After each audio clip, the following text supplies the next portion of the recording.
অবশেষে স্বপ্নের ফাইনালে পৌঁছে গেছে দুই দল। কোপা আমেরিকার ফাইনালে ব্রাজিল এবং আর্জেন্টিনা মুখোমুখি হবে। কোটি কোটি ভক্তদের একটাই আশা ছিল চিরপ্রতিদ্বন্দ্বী এই দুইটি দল ফাইনালে যেন মুখোমুখি হয়। তাই হয়েছে, এবার কোপা আমেরিকার ফাইনালে মুখোমুখি হবে চিরপ্রতিদ্বন্দ্বী দুইটি দল, ব্রাজিল এবং আর্জেন্টিনা। তো বন্ধুরা, আজকের এই ভিডিওটিতে ব্রাজিল এবং আর্জেন্টিনা কোপা আমেরিকার যে ফাইনাল ম্যাচটি রয়েছে সেই ম্যাচের সময়সূচি জানিয়ে দিব, অর্থাৎ বাংলাদেশ সময় অনুযায়ী কখন খেলাটি অনুষ্ঠিত হবে, কবে এই ম্যাচটি অনুষ্ঠিত হবে, বিস্তারিত আজকের এই ভিডিওটিতে জানিয়ে দেব।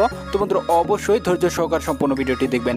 একটাই রিকোয়েস্ট থাকবে বন্ধুরা, আপনি যদি ব্রাজিল এবং আর্জেন্টিনা ফ্যান হয়ে থাকেন তাহলে বন্ধুরা অবশ্যই ভিডিওটিতে একটি লাইক দিবেন এবং খেলার সকল আপডেট সবার আগে পেতে চ্যানেলটি সাবস্ক্রাইব করে পাশে থাকা বেল আইকনটি বাজিয়ে দিবেন এবং কমেন্ট বক্সে অবশ্যই বন্ধুরা জানিয়ে দিবেন এই ম্যাচে কোন দল জিতবে। অবশ্যই বন্ধুরা কমেন্ট বক্সে জানাতে ভুলবেন না।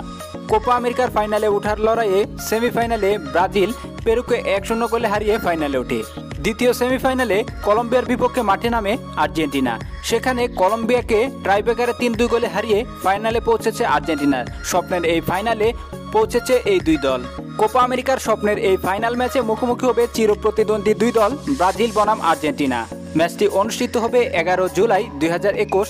ম্যাচটি শুরু হবে বাংলাদেশ সময় অনুযায়ী রবিবার সকাল 6টার সময়। ম্যাচটি বন্ধুরা আপনারা সরাসরি দেখতে পারবেন সনি 10-2 এবং সনি 6-এ। ম্যাচটি খেলা হবে স্তাদিও দো মারাকানা স্টেডিয়ামে। কোপা আমেরিকার ফাইনালের এই জমজমাট লড়াইয়ের জন্য এখন অপেক্ষা করছে কোটি কোটি ভক্তরা। তো বন্ধুরা অবশ্যই কমেন্ট বক্সে জানাতে ভুলবেন না এই ম্যাচে কে জিতবে। অবশ্যই বন্ধুরা আপনার প্রিয় দলের নাম লিখে কমেন্ট বক্সে জানিয়ে দিবেন।